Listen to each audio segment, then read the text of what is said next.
In this step-by-step video tutorial we are going to replace the SSD. What do you need? A screwdriver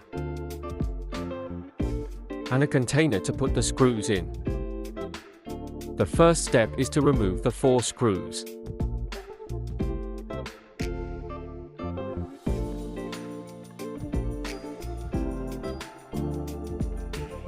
Flip the NUC box the right side up. Then lift up the top cover case. Take out the screw that hold the SSD in place.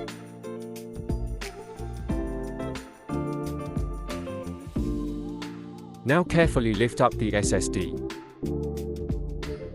Reinstall the new SSD the same way as you took the old one out.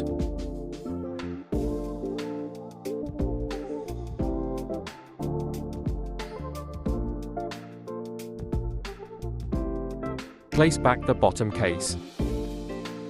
Make sure that the front arrow aligns with the power button. The final step is to put back the 4 screws.